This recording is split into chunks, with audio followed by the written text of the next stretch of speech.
Good evening, everyone. I am Moses Ross. I'm president of the Multnomah Neighborhood Association, and you are here on our January 2024 regular meeting.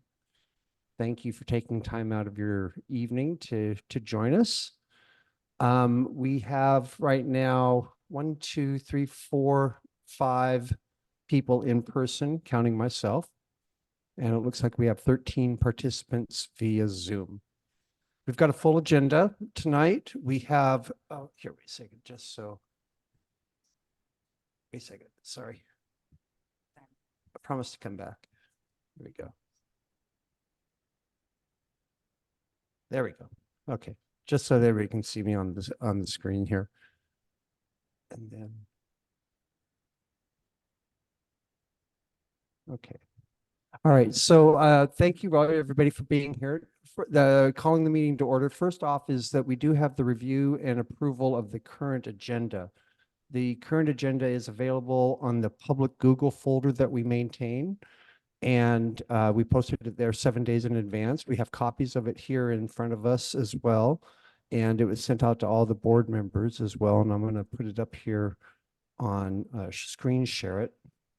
Oh, and Corinne rocks by giving the public meeting folder link for the folks on Zoom.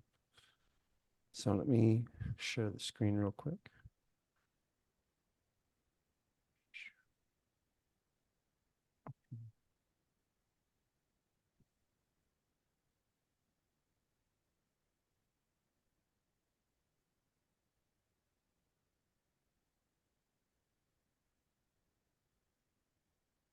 Okay, so the current agenda, there has been 2 revisions that I have already made.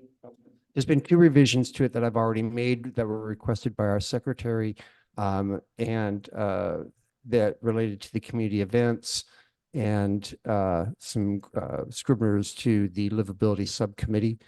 Are there any objections or any additions to the current agenda as in its current as it is right now? Hearing none, we'll go forward with the agenda in its current form. The previous minutes, I don't have a copy of them in front of me, but they are in the public Google folder for the folks that are on Zoom. There's the same link will take you to them. Also, in there is the October board minutes, or pardon me, meeting minutes, general meeting minutes that we had tabled for approval in the past because, but need to have approval of as well, review and approval of. So I would ask that you approve the October minutes as well as the minutes from our December meeting. Without objection? Wonderful. Question. Yes. The November minutes were attached to, or part of these meeting materials. Are we approving the November minutes, or have they already been approved? Wouldn't we have approved those in December? That's a good question. We did. Okay. I think we held those over to be approved tonight. You may be correct, Beth. Thank you. Are they in the public folder for my folks, my friends that are online, in the public Google folder, is the November meeting minutes in there? I don't believe they are.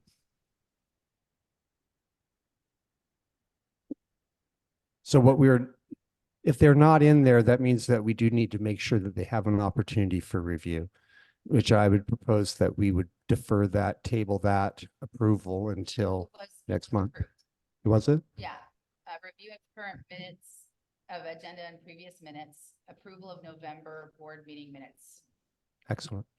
Okay. I do have a correction to the November minute. Okay. Can we take that one? Can you send that to Julie via Zoom? Do you mind tapping it out to her in a message? Sure. Okay, great.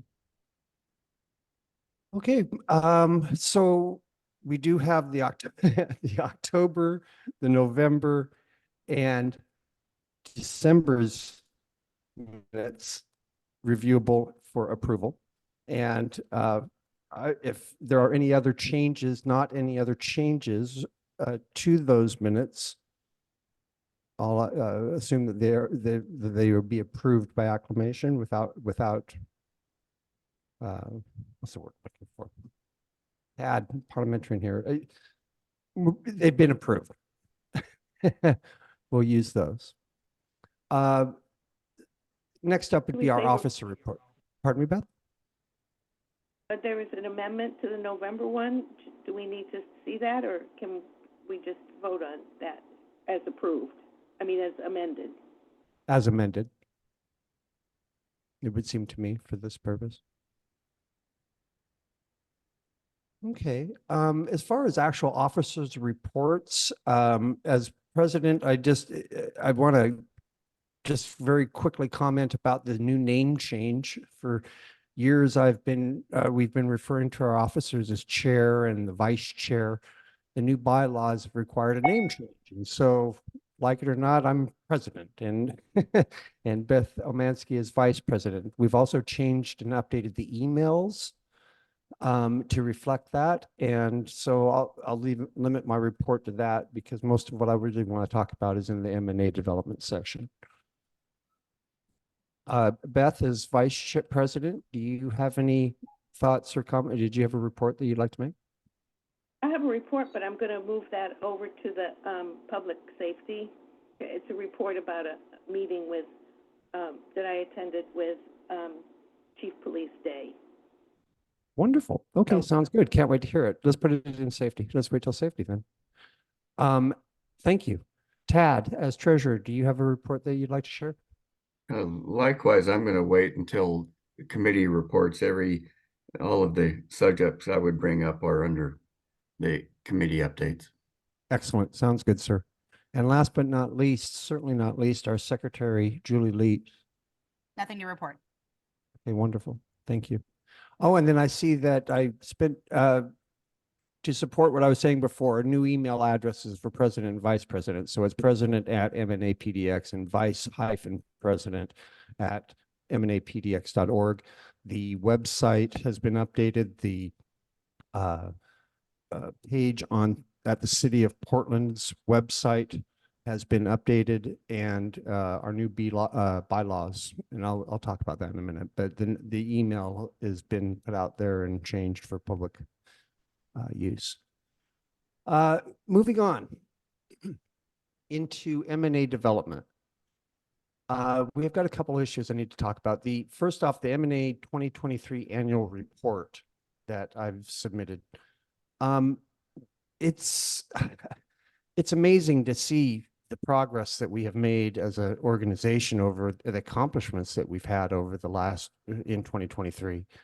And I just want to say thank you to everyone that has participated in the continued growth and focus and relevance of our neighborhood association. I was contacted here by a reporter from the Portland Tribune, and just yesterday, late yesterday, they posted an article about our work.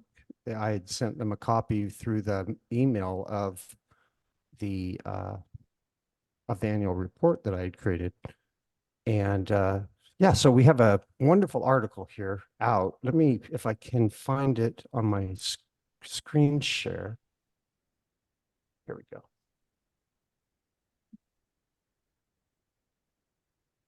I just quickly want to share this with everybody because we have a goofy photo there of some folks that may not be aware of it. This is on the Southwest Connections website. And this is a picture of us taken of myself, Corinne, Julie, and Peter at the cleanup of the trash and graffiti underneath the I-5 bridge. So, and then you'll read on. I'm quite happy to share the article itself. So when you get a chance to go read the article, please do. And it's all part and parcel of what we're trying to do here to get some good press and to attract more volunteers and to do more good things. So good stuff. Moses, Uh, did you have, excuse me, did you happen to talk about the, statement that we did on, Israel Hamas? To not in that, report? not in this article. No, I did not. Yeah, I wonder if we could send that to that reporter now that we have that contact. I think that's a great idea. Yeah, absolutely. Okay, well, good. We'll make a note to follow up on it, on that, to that effect. Thank you. Thank you.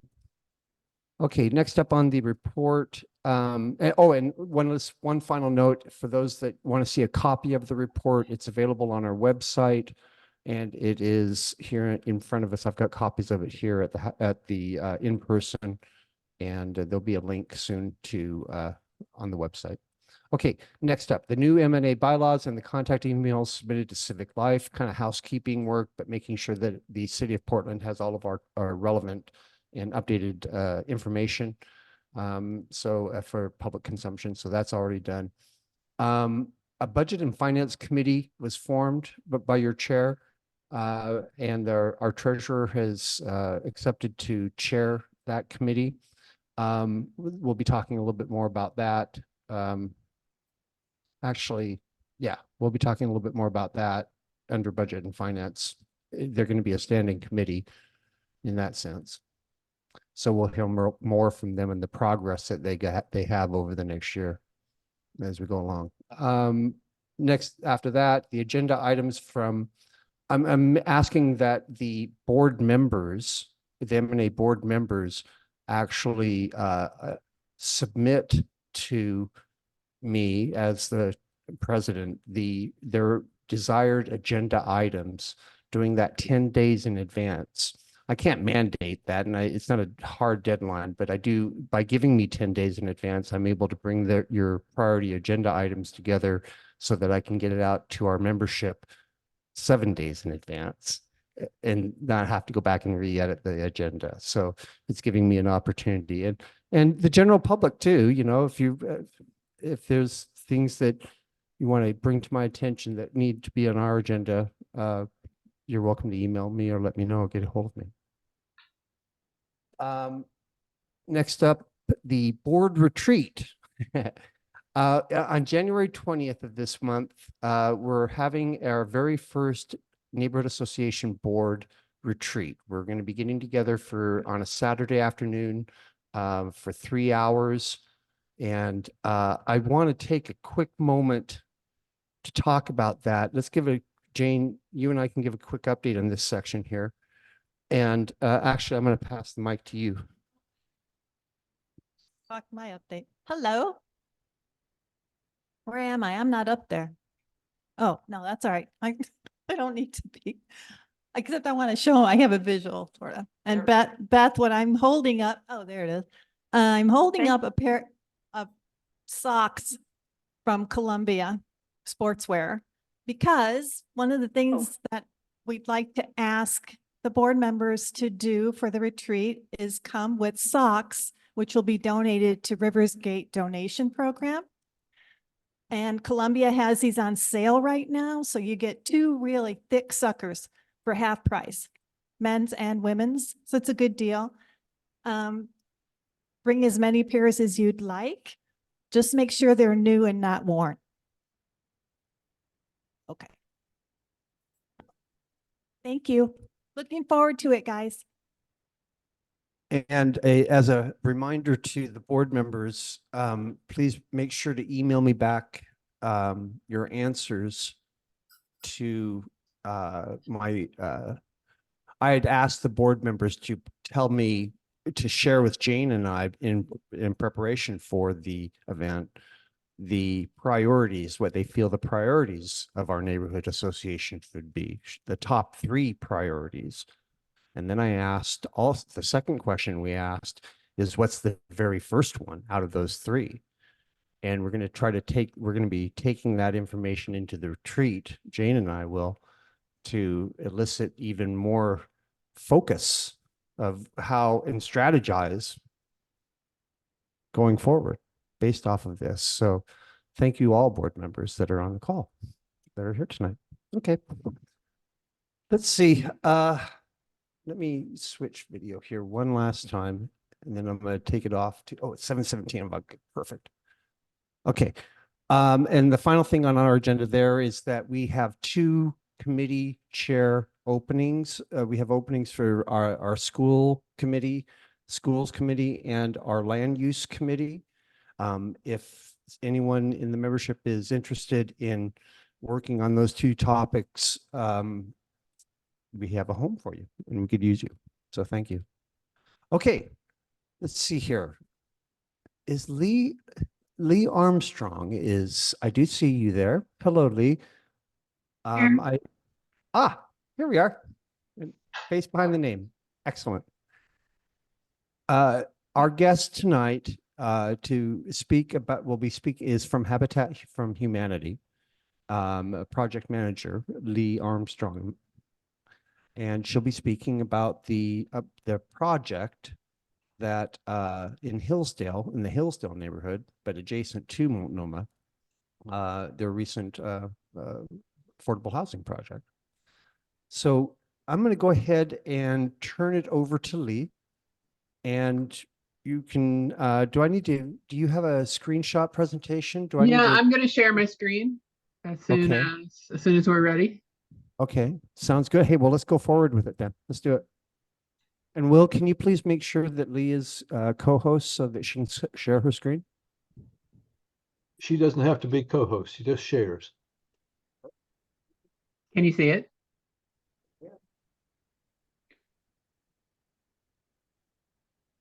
Okay, somebody say something because I'm not sure I can hear you anymore. You sure Something can hear weird me. happened. Oh, okay. All Can right. you hear me now? Okay, I'm sorry. Yeah, all of a That sudden was on my everything got very bad. quiet. It's these darn microphones. Okay. So I'm not sure. Actually, I'm gonna page down. Maybe I'm gonna page If down. I could jump in here for a second, would you please describe what you are putting up on the screen for those of us on the phone? Yep. Yes. So Thank you.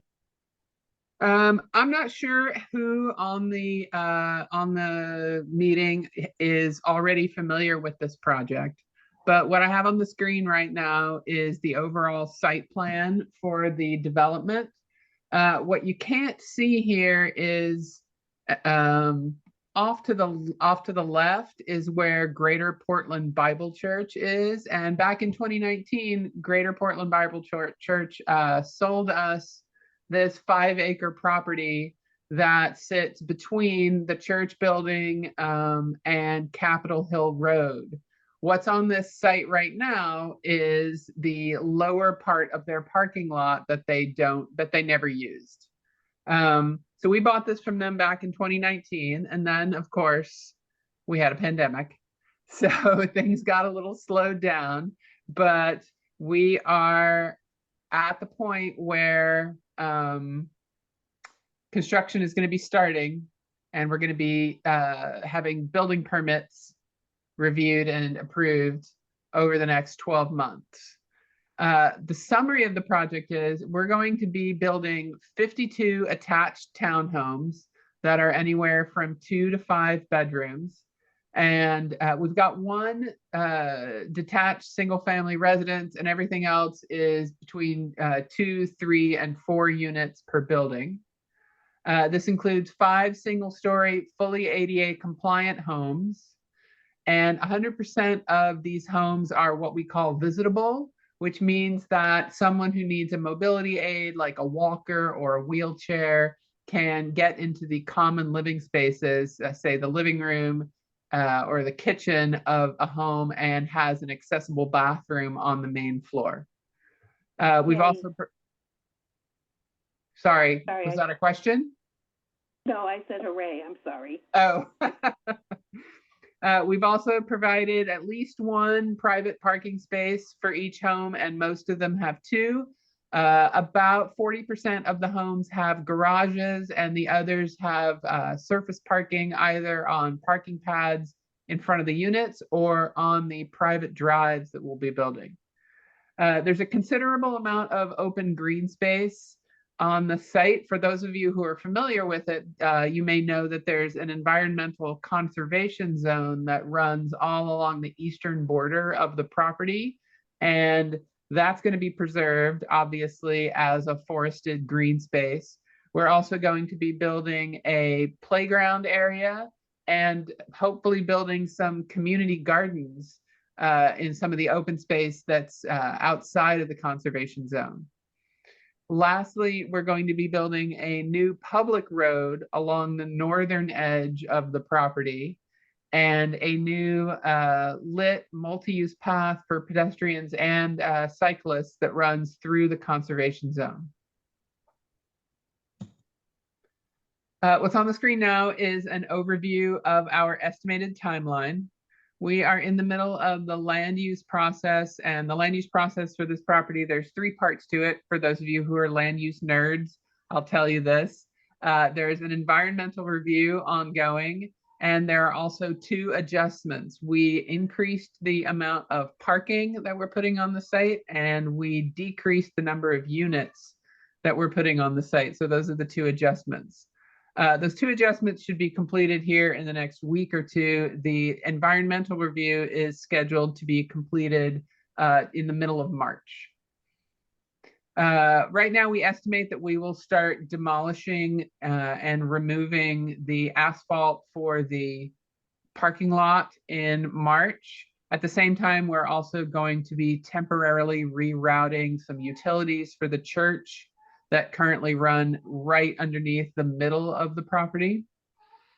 Once the demolition is complete, we'll start grading the site and installing utilities, stormwater, sanitary, electricity, water lines in June. That will probably take us about 9 months, which will bring us to constructing the new public road and the multi-use path and starting to do vertical construction on the homes, both in spring of 2025.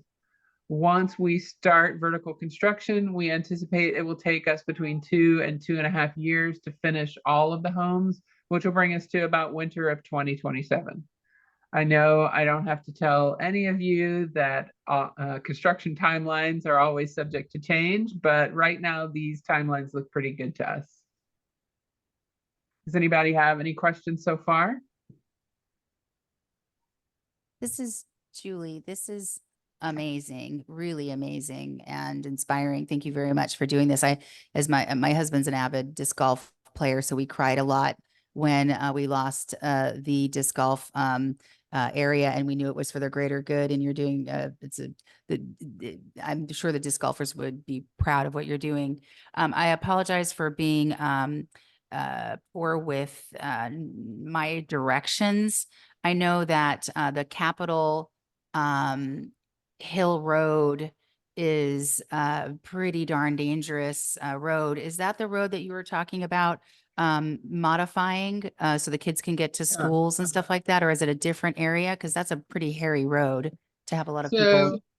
Hold on a second. I'm just going to move to the site plan so that you'll have a better idea of what I'm talking about. So this is oriented, so north is top. The new public road that we are building is Nootka Lane, which is shown at the top of the site plan you're seeing here, and that intersects with Capitol Hill Road at the northeastern corner of our property.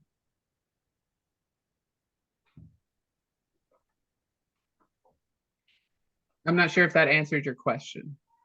Okay. So it'll feed into, if I was a 5-year-old walking to school or walking to Reiki or to any of the schools, I still would feed out to Capitol Hill Road. Yeah, I wouldn't recommend anybody let their 5-year-old walk to Reiki or any other school. Good point. I was actually going to say, or go to Wells, and then it'd be weirder for a 5-year-old to go to Wells, but you understand the idea, right? Yeah, that's the Capitol Hill Road is an issue. And part of the issue here is that on the west, so Capitol Hill Road, you can see runs to the east of this environmental conservation zone that's at the eastern edge of our property. Part of the problem is that if you tried to build full sidewalk improvements on the western side of Capitol Hill Road, you'd have to grade down almost 50% of this environmental conservation zone and cut down over 100 trees, which nobody really has an appetite for. Right. But then if you move to the other side, to the eastern side of Capitol Hill Road, you've got all those homes there Yeah. that are below grade. And if you started trying to regrade that to build a sidewalk, you'd be 15 feet into those people's front yards. So it's a very difficult situation that doesn't have a good solution. And the compromise that we came up with was building this multi-use path in the conservation zone that requires us to cut down, I think the total number is 41 trees, which is still a lot, I think, but it's the least intrusive and the least sort of environmentally destructive way that we could get any kind of pedestrian facility without basically demolishing that entire zone. Thank you. So that walkway that you're talking about, would that connect to the proposed sidewalk improvements along Capitol Hill Road? No, PBOT's current plan for sidewalk improvements on Capitol Hill Road don't come anywhere close to our property. Because of the grade issue, right? Yeah, and building a sidewalk on that part of Capitol Hill Road, it's going to be very destructive. And I don't know that anybody's going to have the appetite to do that. No, I hear you on that. Does anybody have other questions, or we can let her? I do. Oh, good. Okay, yes, Stefan, go ahead. Yeah. I think I guess one point of clarification, you were mentioning how you would have to take a lot more of the environmental zone to put a sidewalk along Capitol Hill Road. I assume that is if you were to do that without using a retaining wall. Is that correct? Is that what you were getting at there? Yeah, PBOT is unwilling to approve a retaining wall in that area because they don't want to be responsible for maintaining it. Okay.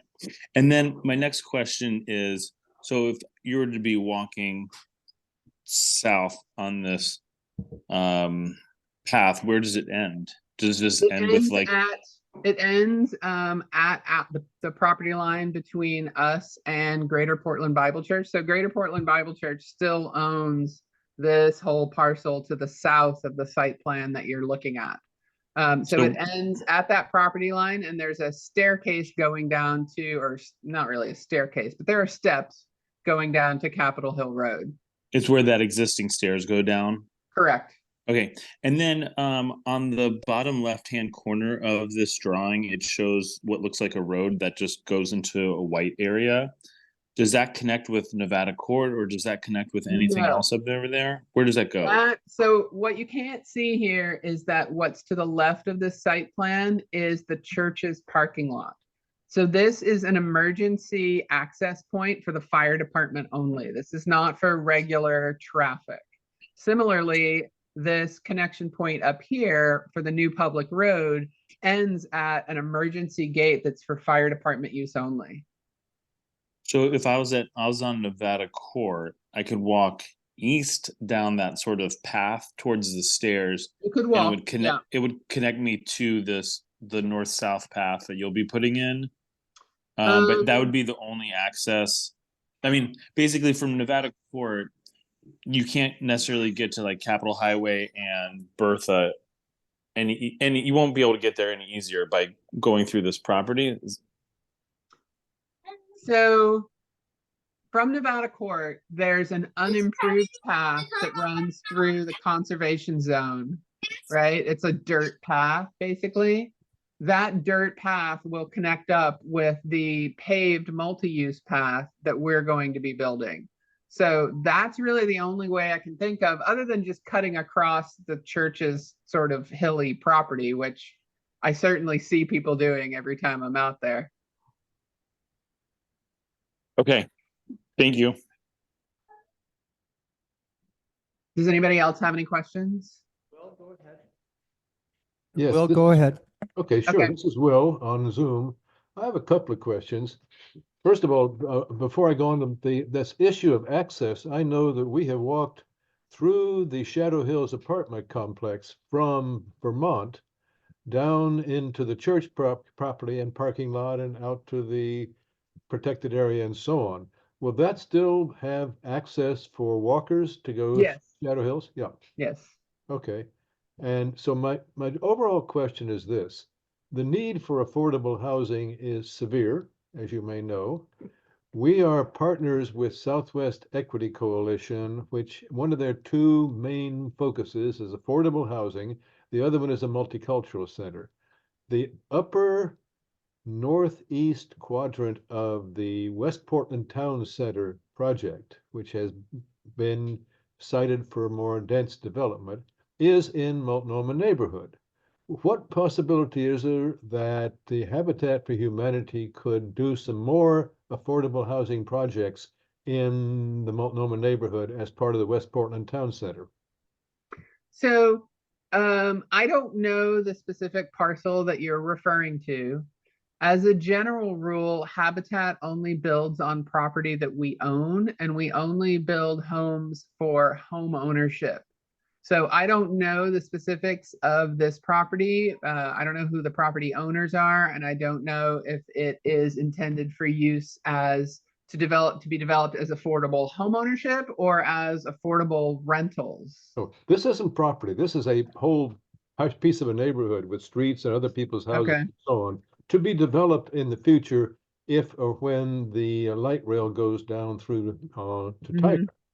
And the whole project's been pretty much put on hold because the light rail hasn't been even approved yet. Right. So it's a hypothetical. If it's home ownership thing, I think the kind of affordable housing that would be most likely would be people's rentals, and that would then probably not be a Habitat project. Right. Okay, along those lines, Habitat typically has the homeowners help build the building. Would that be the case here? That is, typically we try to have our volunteers work on the single story buildings because it's so much safer. And so these, you can see the orange buildings that are sort of in the upper left area here. Those are our single story ADA homes. And that's where we will be having our future homeowners do their volunteer work, what we call sweat equity. We also have a partnership with a group called Portland Youth Builders that trains young people to enter the building trades, and they'll be working on at least one, if not more, of those buildings. And then, of course, we have, regular people who just want to show up and swing a hammer or a paintbrush or install doors or, whatever. Cool. Okay, thank you very much. Thanks for doing this project too. I'm a great fan of Habitat. Thank you. Clay, you really got my creative juices going. This is Julie. Could M&A volunteer our services for certain projects? Absolutely. Great, thanks.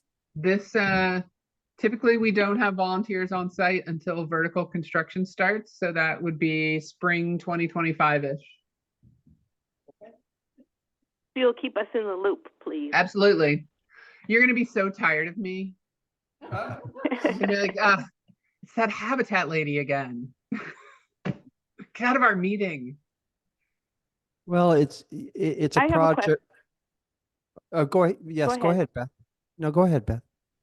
Oh, do you involve any of the trade unions, the building trade unions, internship people or apprenticeship people in your projects? So we don't do that directly. We one of our selection criteria for trade partners is that we try to have at least 20% of our trade partners doing apprenticeship hours on our project. But we don't bring apprentices on directly. We let our subcontractors do that. Oh, okay.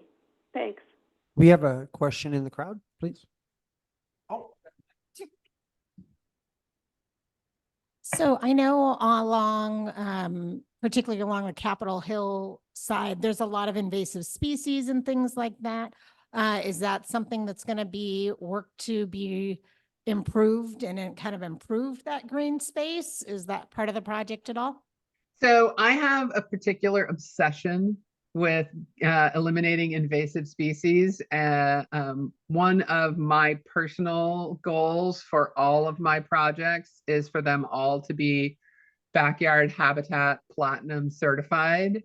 So one of the things we're actually going to be doing here is clearing out as many invasive species, trees, shrubs. The ivy and the blackberry in the C zone is it's a hot mess.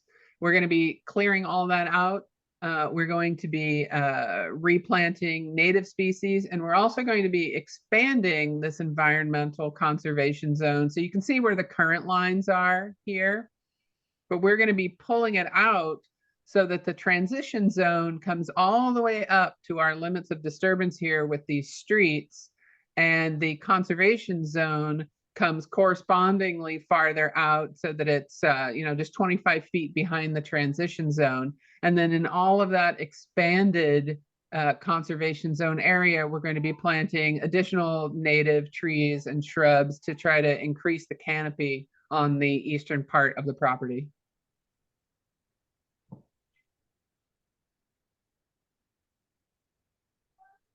Well, I tell you, this is my kind of development. I appreciate where you're going with this.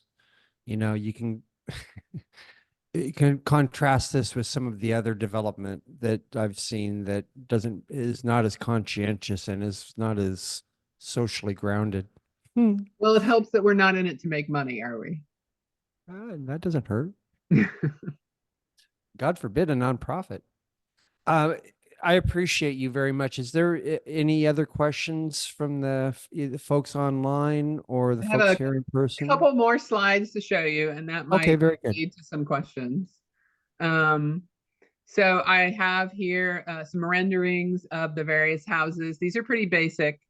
The architects haven't spent a huge amount of time on them, but this is the general look of the single-story ADA homes, and this particular one is a duplex. This is the general look of the two-story homes, and these are the ones that don't have garages, that have surface parking either on parking pads or on the private drives.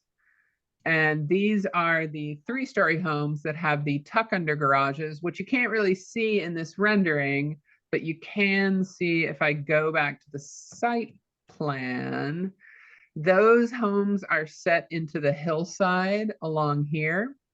So you've got the garage entry on the ground floor coming in from the private drive, but then you've got these walkways, and this is what makes these homes wheelchair accessible in the common spaces, where you can come around on this walkway and enter on the second floor, which is where the living room and kitchen and an accessible bathroom are located.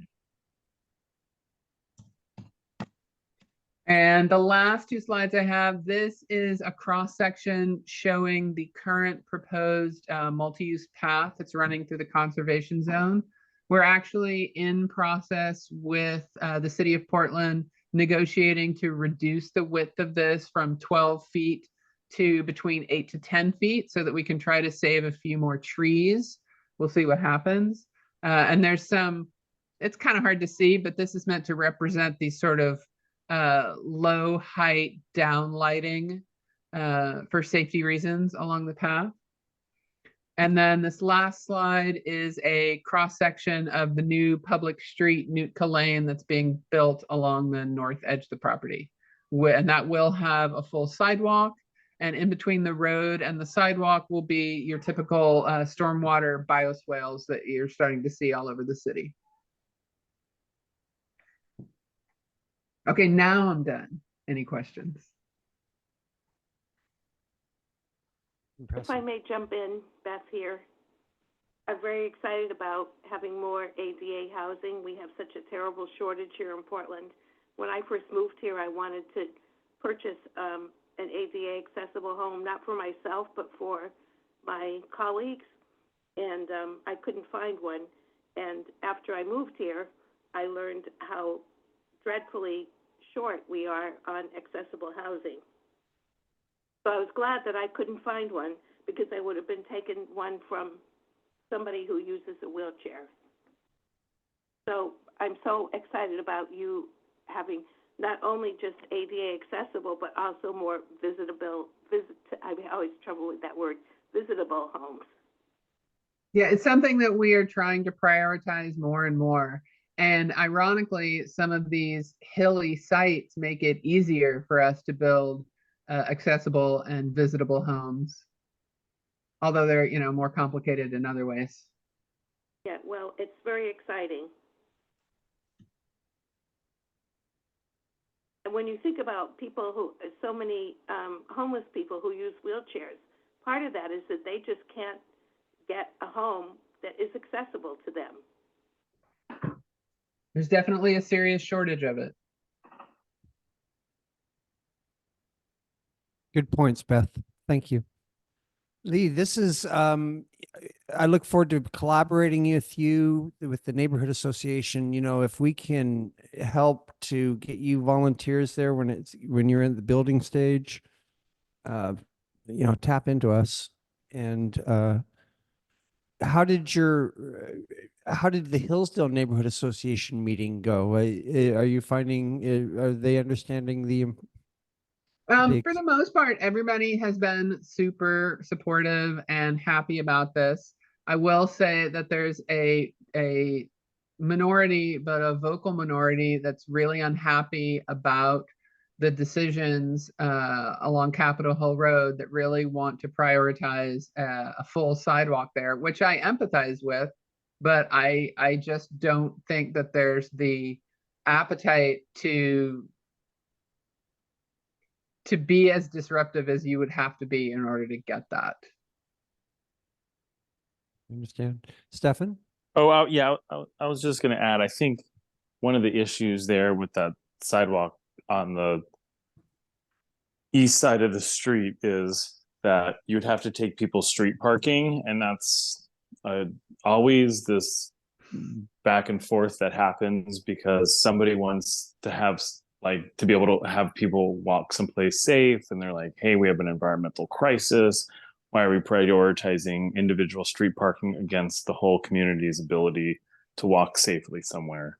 So I mean, I'd assume that most of the people in Hillsdale were saying they want a sidewalk on the east side of the street. Was that the feedback you got from them? That would certainly be their preference. And it's consistent with the fact that farther south on Capitol Hill Road, the sidewalks that are being planned are also planned for the east side of the street.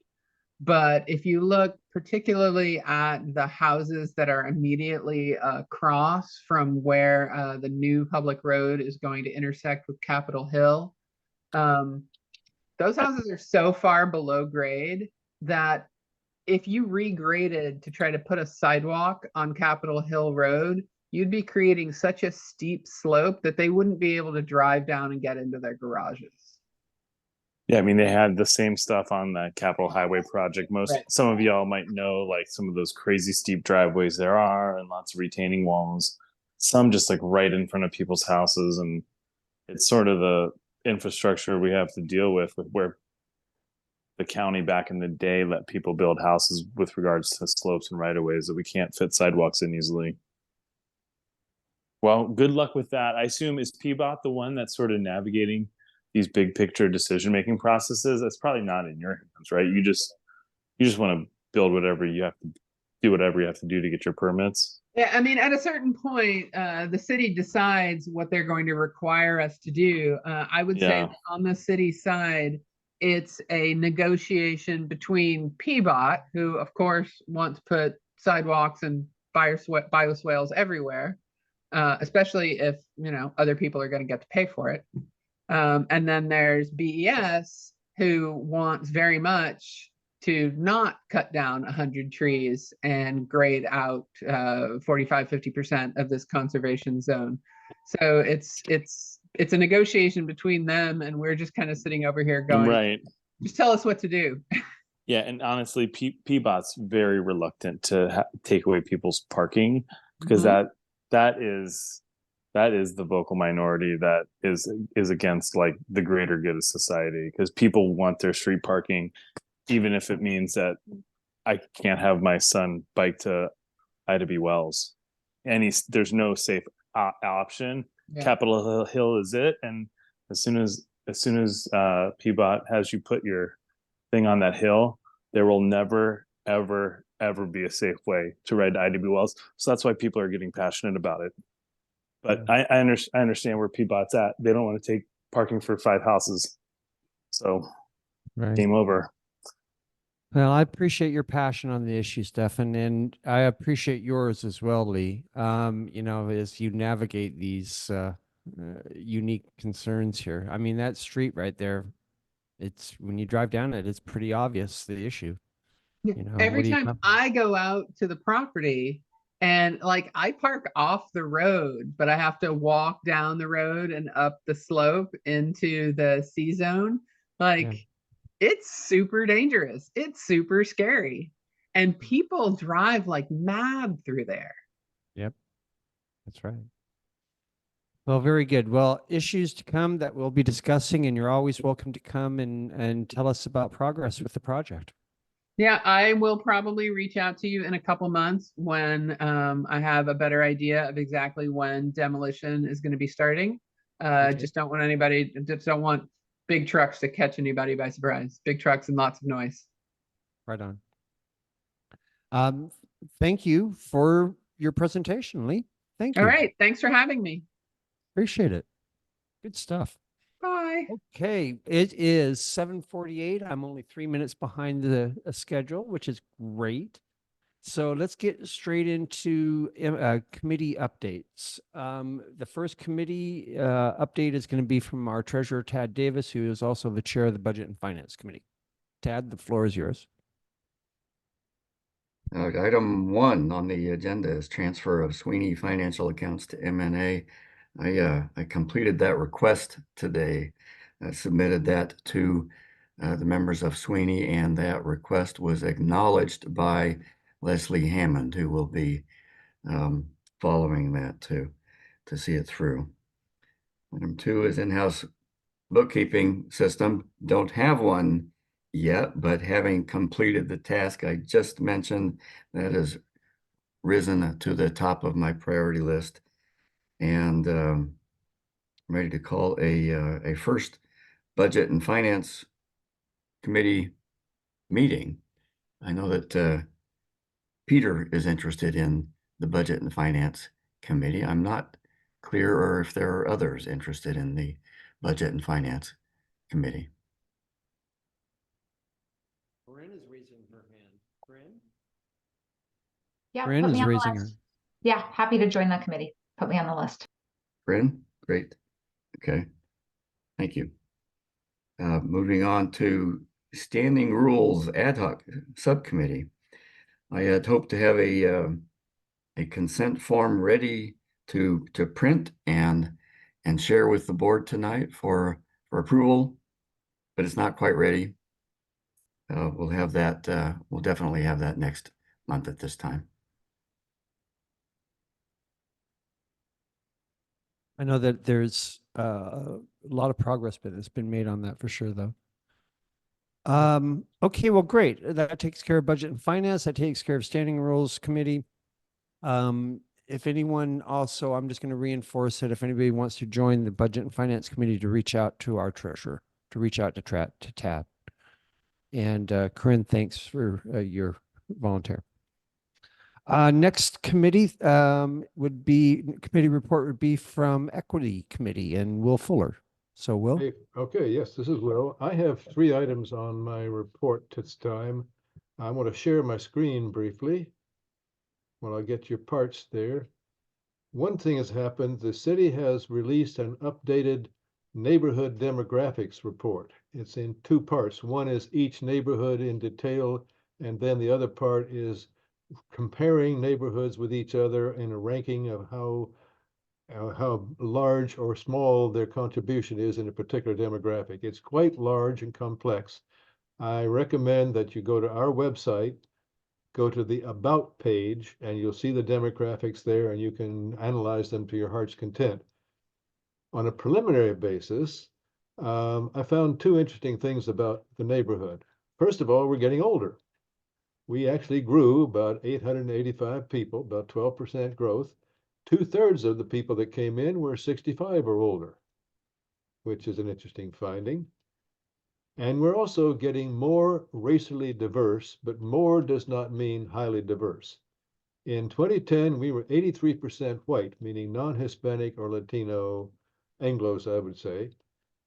In 2020, we are 75% white, which is pretty well the norm for Portland, and particularly for the District 4 of the city where we are located. So that there's many more pieces of information about it having to do with income levels and other things. So I encourage you to look at the demographics. I would be interested in anybody who wants to help analyze those demographics and put them in perspective as a way of helping us to make sure that we are reaching out to people who represent the whole neighborhood, not just the people who have the time to come to meetings and so on. So we are truly a representative organization, especially since decisions are being made by the board and not by general membership. We need to keep our ears and eyes open for our neighbors. The second one is along that line, getting things going. I'm focusing on looking at our websites again and working with the people also working on the website to find out what we need to do to make it accessible to people with disabilities for both visual and sight impairments and so on. This is an equity issue, that accessibility is reaching out to people who sometimes have difficulty getting attention and getting reached out for. But it's not just an equity issue. And I don't know if Beth, who's another member of our equity committee, wants to talk more further about what accessibility means in a larger sense. She'll be right. She's just joining she was in the waiting room. Okay. Well, I'll get her back in. Did you bring her back in? Yeah, Beth, are you back? I am. I don't know what happened. Yeah. Okay, no problem. Or did my call drop off? Okay, I was talking, Beth, about accessibility of our website as an equity issue and took your name in vain to talk about the larger implications of accessibility for the larger communities, so. Oh, thank you. I just wanted to, that's in regard to a conversation you and I had on the phone, Will. Thank you. Yeah, I just wanted to say that accessibility is not limited to website accessibility. It's in everything we do. That's Right. all. Okay, that's great. Then I'll finish this off with our third point is, as you know, we became a member of Southwest Equity Coalition, or SWEC, and we're continuing to coordinate our activities. In fact, I'm going to meet tomorrow afternoon with the head of the Muslim Educational Trust about ways we could connect with the Islamic community in the neighborhood and the general area. But the two major focuses of SWEC are affordable housing, and as I think you heard me say with the presentation on Habitat for Humanity, the northeast corner of the West Portland Town Center is in our neighborhood. And we're hoping to include a wide range of housing, not just the usual gentrification that takes place, and that's their focus too. And finally, I have what is supposed to be a multicultural center, but looks like a multicultural center, an area where people of all communities can get together and share ideas, practical help, food, entertainment, and get together. One of the main locations for that center, that would be an actual building or complex that would be located somewhere in the West Portland Town Center area. And the Barber Transit Center is one of the most likely possibilities for that center. So these are areas where we're coordinating with SWEC, and there'll be more activities as we build out the equity part of the organization. And that's my report. Any questions, thoughts, comments? Wonderful. Thank you for that. That's it. I will stop sharing my screen and Okay. go for it. Excellent. Okay, next up. Good report, Will. Next up, community events. Corinne, I'll pass it to you and Pam. Thank you, Moses. Pam was not able to make it tonight, but I'm happy to report for community events. I'm just going to go down the list based on what's on the agenda and give brief updates on all of our agenda items. First up is the Summer Free for All Parks event application. Just to give an overview, Portland Parks and Recs is allowing neighborhood associations to apply for a free-for-all event to invite a concert or movie to come to a local park in our neighborhood. Pam and I have discussed this. We've talked it with the board.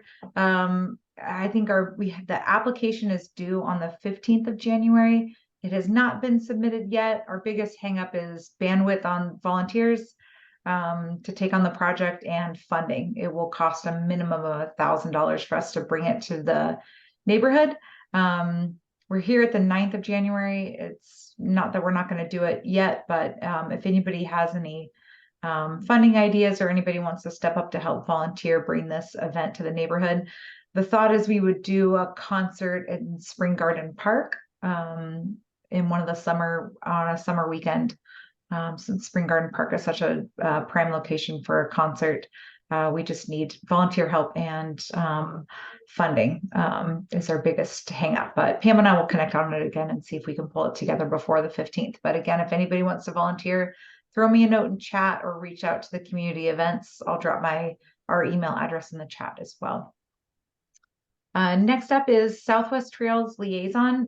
We don't have anything to report this month, but a couple months ago, community events reached out to Southwest Trails to talk about creating a couple of new trails in the neighborhood. They're supportive. They're happy to help us out. They actually cleared a couple of downed trees that blocked some of the existing trails in the neighborhood. And so we will continue our partnership with Southwest Trails to improve the existing trails that we have and to hopefully build some new ones. Multnomah Village Business Association Liaison. Community Events works closely with the Business Association on projects, community events that happen within the neighborhood and the business district.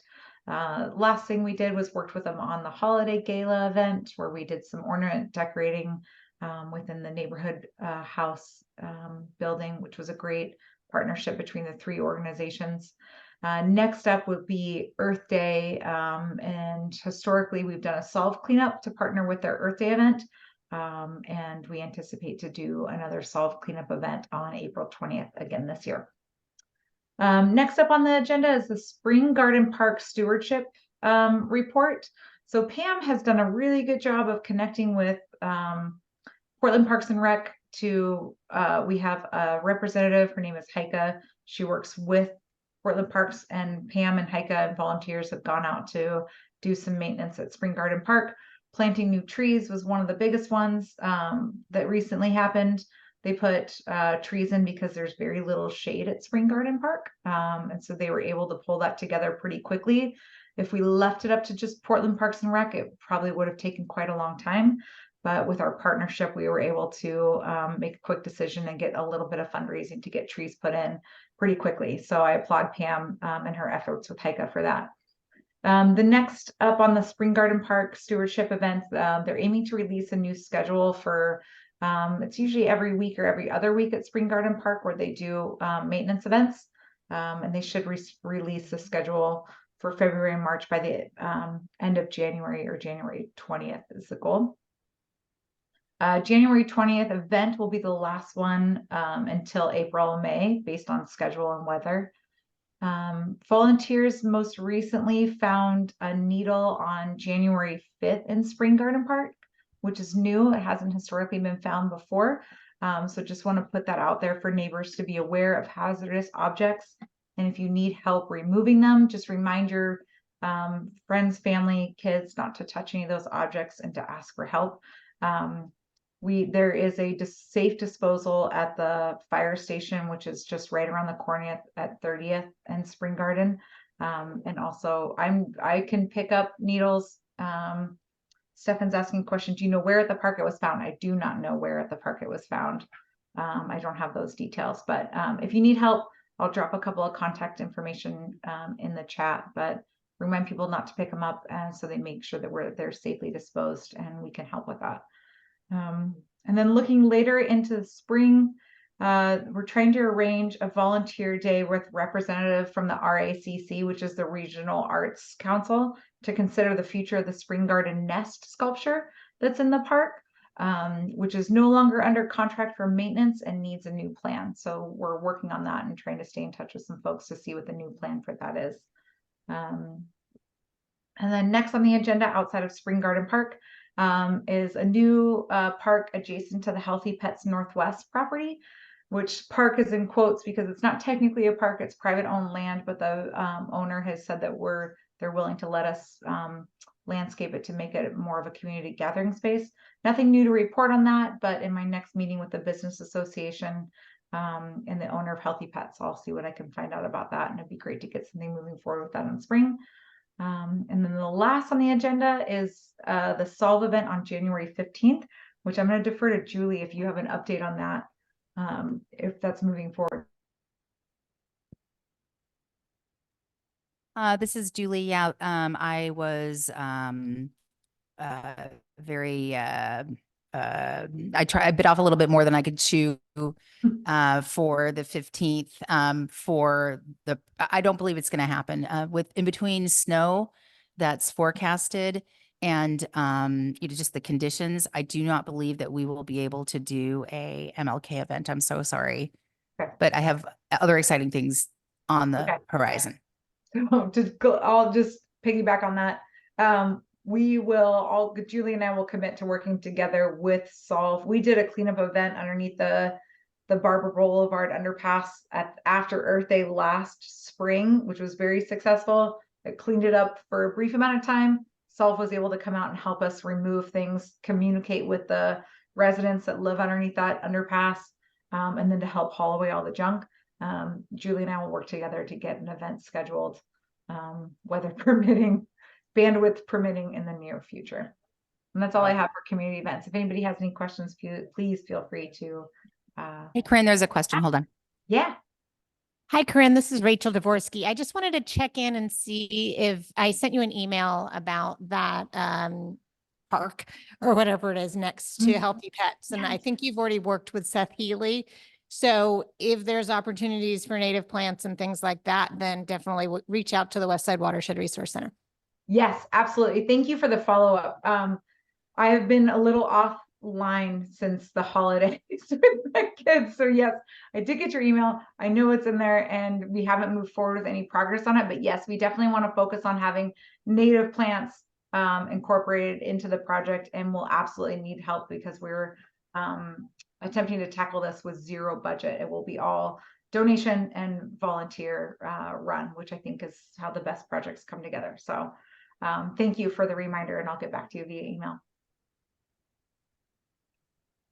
I'm going to drop a couple of emails in chat just for contact. Like I said, if there's any unsafe objects found not only in Spring Garden Park or around the neighborhood, feel free to reach out. Myself and Julie have been Solve trained, so we're safe handlers of picking up sharp objects and know where to dispose of them. And then I'll also drop community events email address in the chat just in case anybody wants to get in touch with community events. One thing I want to, I don't know if you've seen this yet or not, but I'm going to beat you to the punch. There's a link here in the chat of the news article that came out. Yeah. And when you go to that news article, this is what you see, Corinne, just FYI. Okay, hold on. Your shining face. Along with at our last Solve cleanup, yeah.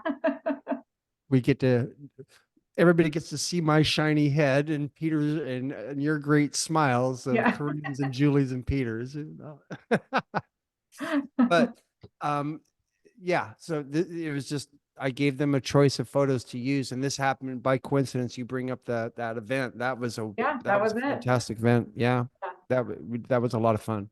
And that I will just say that event came out of lots of noticing that area was an issue underneath the Barber underpass, but also lots of community ask for help with cleanup in that area, push from neighbors and also the business association. So again, bandwidth permitting, but the neighborhood association wants to help the community with what is needed in your day-to-day life. So, and community events will help champion an event that needs to happen. So if anybody has any suggested projects that you'd like to see happen in the neighborhood, please feel free to voice those to us. We would love to hear them. And also with hope that you'd be willing to volunteer with us as well to make whatever that is happen. So please feel free to speak up on what you'd like to see happen in the neighborhood.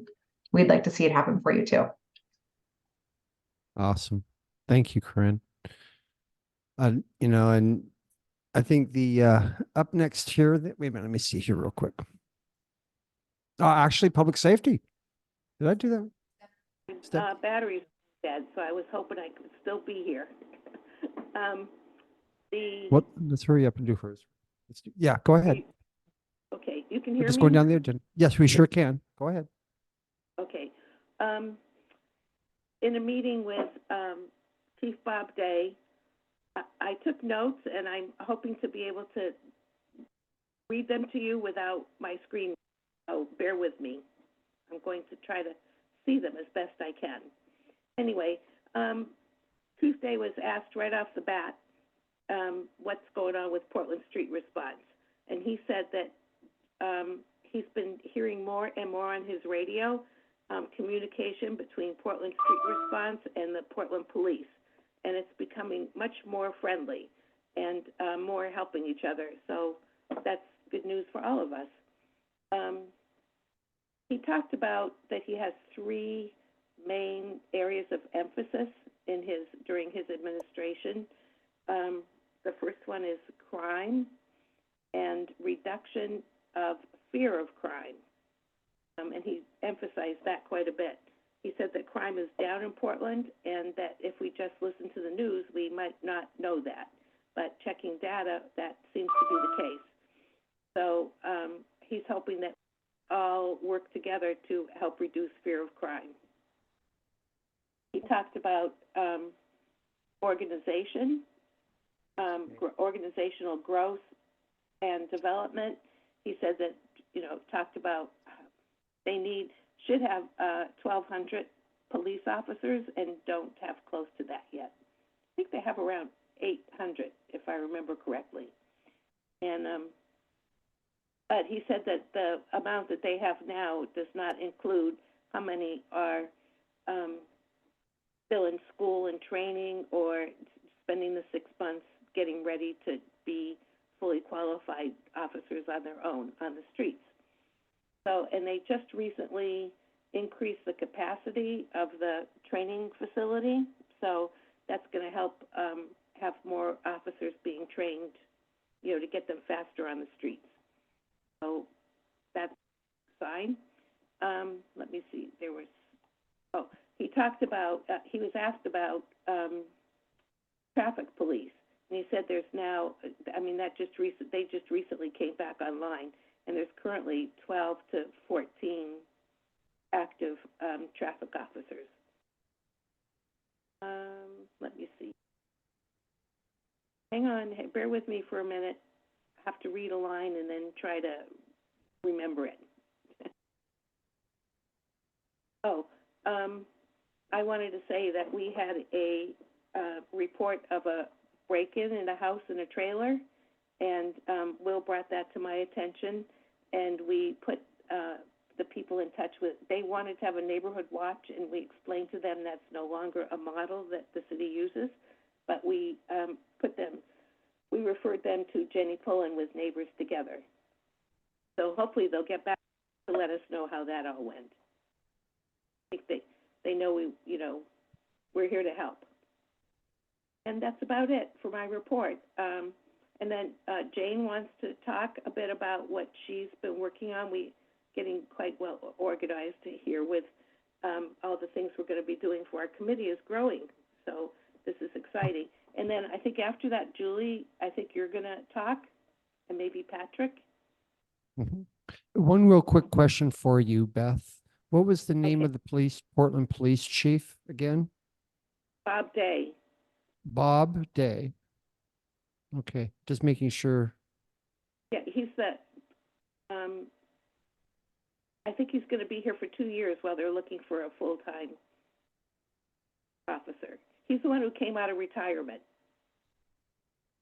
When Chief Lovell stepped down, Bob Day came out of retirement to fill in his post. Hello. Yes. Yes. Hi, Beth. Thank you. I'm just gonna real quick say what I have been working on and, again, continuing wait. with.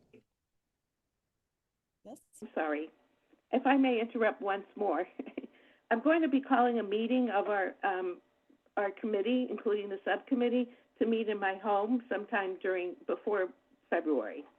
So I'm hoping that we can all meet each other in person and brainstorm about plans and goals for our committee. I'm sorry, Jane, go ahead. No, that's good. That's a good thing. I look forward to that, Beth. Anyway, just tying in with the whole idea of being there for our neighbors and MNA being of help to them in whatever capacity we can. One thing that is clear to us all, there are growing concerns about safety in our neighborhood. And a lot of this has escalated, especially in the areas where there is apartment housing. And having been in an apartment for the past 7 years, I've seen firsthand the concerns growing. And some of them are very valid and others not so much. But trying to get to what is factual versus fiction, I've been logging a number of things and monitoring events that have occurred. And I'm continuing to do ferreting out more current information versus what people think is supposed to happen. So on Sunday, I met with an associate who's currently a portfolio manager for a number of apartments throughout the state, including Multnomah County, and also has over 10 years of property management. So I got quite a bit of updating from her. Tomorrow, I meet with the resident manager for Northwest Housing's Village at Headwaters. He's also the resident manager for a number of their properties. So the intention is to, again, stay current with housing regulations, specifically in regards to lease violations, security, and tenant behavior. Whether it's Home Forward, a Northwest Housing building, or another type of multiple dwelling, trying to figure out the rules and regulations is really like walking through a giant maze. It's so many do's and don'ts, and are they supposed to, who calls them on it, who's responsible for this and that. It really can kind of drive you nuts. And you throw up your hands and say, you know what, there's really nothing we can do. So I think it's important for MNA to stay as informed as we possibly can and stay current and up to date on policies and regulations so that when neighbors do come to us for help, if nothing else, we can make informed suggestions and help navigate solutions. So I look forward to giving you more updates down the road on that. Thank you. Thank you, Jane. I'm so happy you're on our committee. I hope you can say that in the future, Beth. I'll let you know. I See hope how you you can can- say it. Well, one thing that I really want to point out is how it highlights our desire to reach out to the rental community. I think that they have not been a part of the neighborhood association in the past, and Lord only knows we've had programs of outreach. Will especially has done things to try to build relationships with the folks in the apartment complexes. But I think that this is a good reason to, and it's worth the effort. And so well done. Yeah, good stuff. And now Julie, let's talk graffiti and trash abatement. Woohoo. I know how to party. Let's see here. So, in no particular order, some of the M&A members happen to be Adopt a Block members. So, that's Robin and Peter and myself have scheduled monthly cleanups. So we walk through Texas, California, and then we've got different routes now all the way over to Vermont. And I think we've got about 8 buckets just because it was our first big cleanup through Stevens Creek. And so now it'll be less interesting as we go once a month. And we'll pick other, normally we will do like cleanup of sewer drains. We'll do different things. We've been pretty darn active cleaning up tags. We've did the underpass again to 5. We've done the viaduct near John's a couple of times. And another neighbor and I did a ton from basically 30th all the way to Walgreens on Barber, which was a lot. And they've popped back up. So we'll keep on that. Patrick and I have been talking a lot with other graffiti abatement teams, and we're getting a cute little, we're getting our stride on how to organize ourselves. I think we're going to be doing some sort of kind of like a way to communicate dump sites and tags. So we'll be communicating how people can report them. And my hope is to do them in, 24, 48 hours. And we are working on doing a cleanup of the underpass to 5, as well as another one near Walgreens, except there are some complications that make it a little bit more difficult. So it's not unheard. We absolutely understand that the underpass to 5 needs to be cleaned up for safety reasons and for all sorts of different reasons. And we'll try our best to block off the dumping area as well. So that's my report out. Julie, the Adopt a Block program, would you mind writing up a little paragraph about that for us to put in Messenger and also our Civic Opportunities Bulletin? Sure. We need volunteers, right? It would be really cool for us to publicize that a bit more.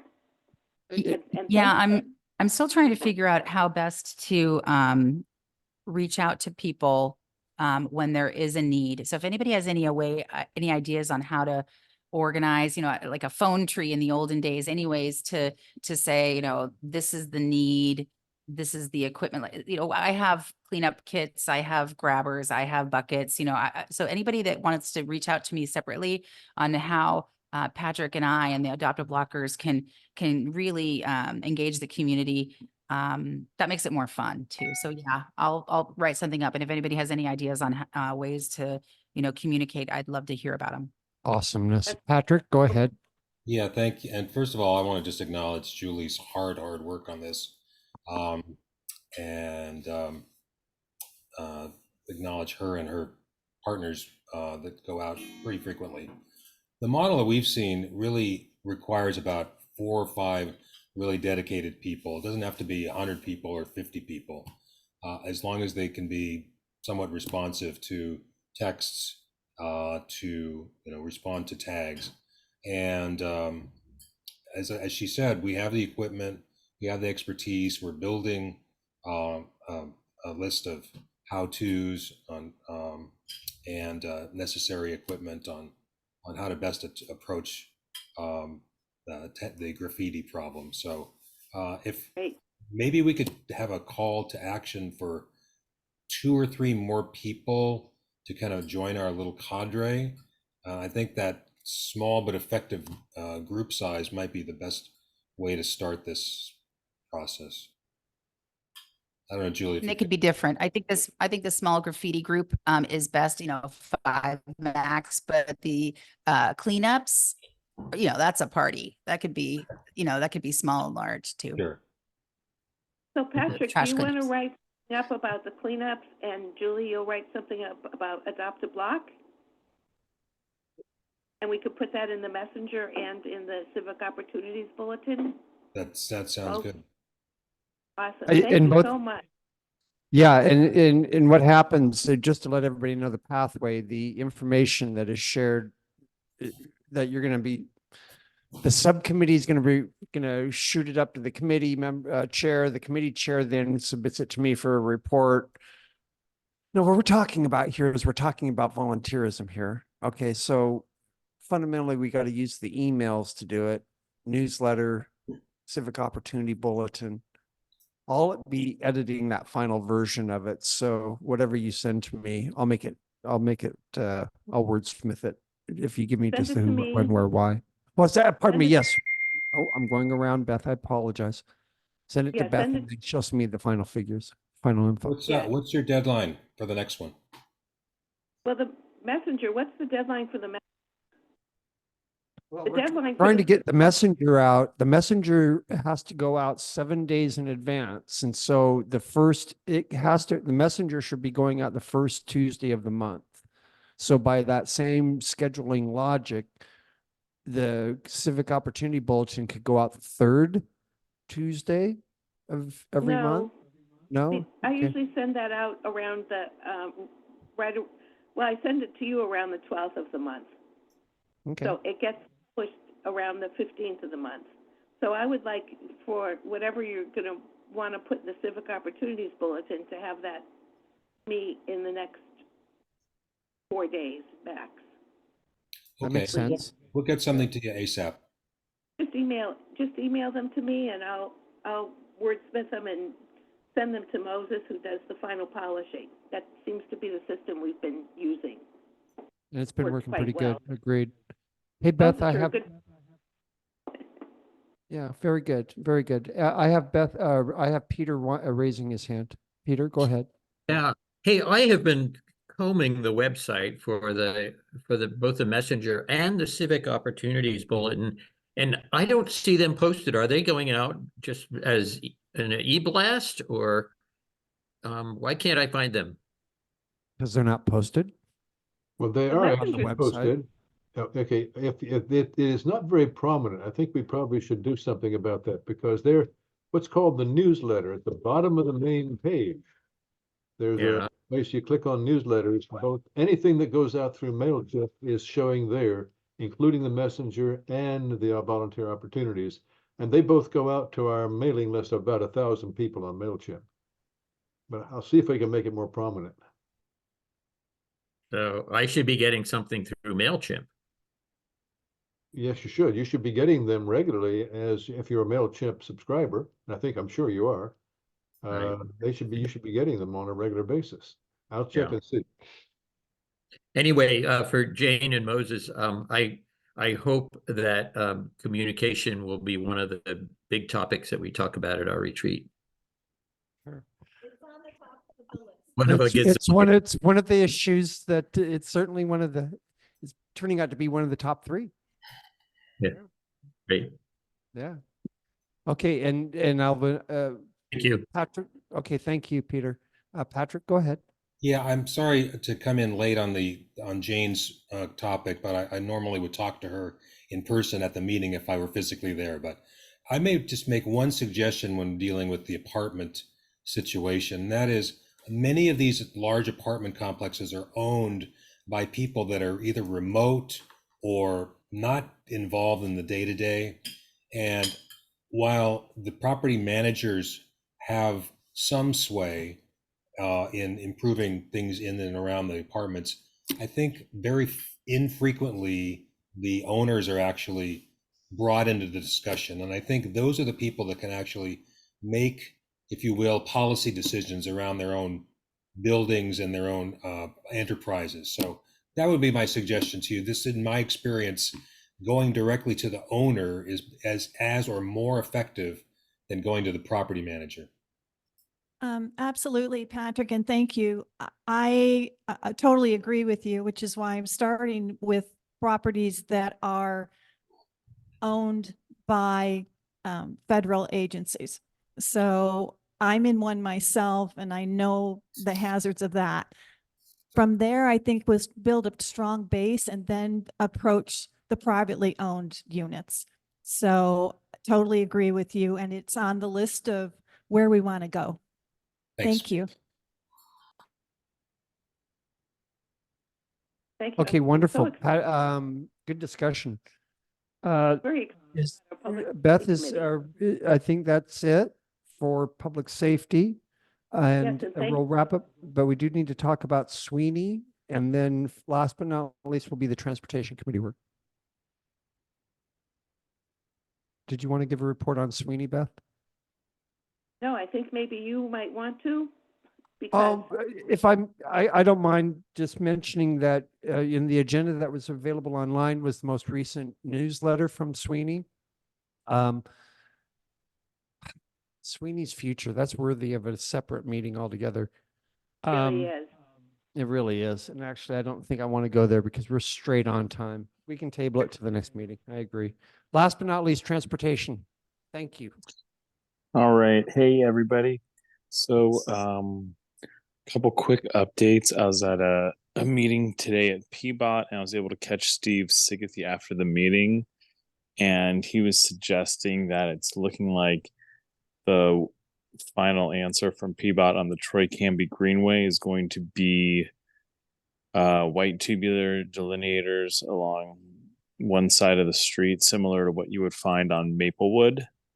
And that traffic diverters are not going to be implemented there, or the temporary 3-month traffic diverter program is not going to be implemented there.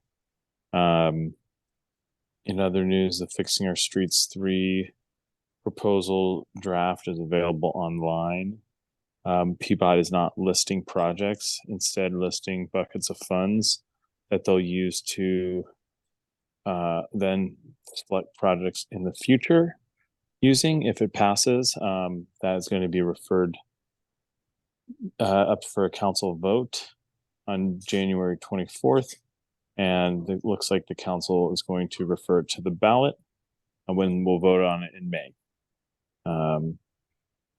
And last but not least, there's really been zero traction on anything at 35th and Multnomah. Do have a follow-up phone call later this week with a PBOT planner on if that thing can go anywhere or if it's just DOA. And those are all the big picture things. Southwest in Motion is basically stalled out due to lack of funding. Potentially the new charter system will help deliver a larger percentage of funding to Southwest Portland than what is typical to date. That's what some PBOT people told me. They think once we got everything separated into districts and there's commissioners that specifically represent Southwest, we'll get more funding than has historically been coming to Southwest for infrastructure improvements. That's all I have for now. Any questions from anybody? That's an interesting perspective. They're saying there that the representative government is actually going to be able to represent our interests out here in Southwest stuff. And that's a little shock reality. But I see Will's hand up. Go ahead. Sure. Just a real quick question. The just south of Multnomah on 35th, the slipstream between 35th and Falcon, is that still on the books or what's going on? It is still on the books. It was supposed to be done fourth quarter of 2023. I checked in and they said, yeah, just maintenance backlog is pushing it into first quarter of 2024. Right on.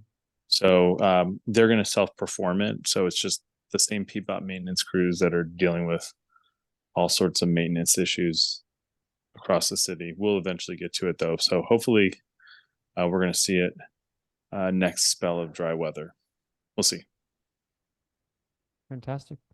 Well, let's end on that high note there, that there's still that I'm kind of bummed about that diverter. I'll have to talk to you about that on a side conversation, Stefan.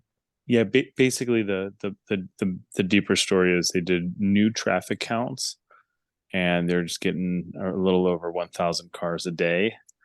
And I guess that is under some sort of threshold that they think it's not needed with that low of volume. Wow. Well, good stuff. All right. Well, thank you. Yep. It is 8:31 and we have 2 items left. New business. We do not have any new business yet. Or unless anybody, I don't think we know. I don't have any on the agenda. And last but not least, the confirmation of our agenda for the February meeting. We're going to be having our guest speaker will be Kathy Swafford in regards to the CEI hub, which is the energy hub is out there in the Linton neighborhood. Just a fast fact that I did not know until last week. Did you know that 80% of the gas that it comes, that for the state of Oregon is stored at the gas tanks out there in the Linton neighborhood that comprise what they're talking about here at the CEI hubs. So their biggest, it's an environmental issue, a real strong environmental issue for the folks out in that neighborhood. So yeah, make sure to attend and we'll have a good discussion there and see if we can Moses? help them. Yeah, please go Moses? ahead, Beth.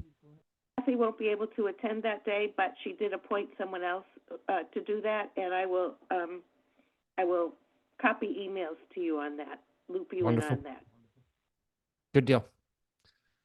And seeing that that's the only thing that is confirmed for the agenda for the regular meeting next February, we'll obviously have a lot more and we'll get those out through our communications with the newsletter, the messenger, and the Civic Opportunities Bulletin. We'll certainly be in touch.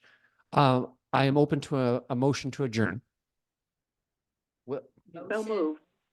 So moved, seconded and third. Okay, fantastic. We are 3 minutes past and I appreciate everybody being here and well done. Bye, everybody. Thank you.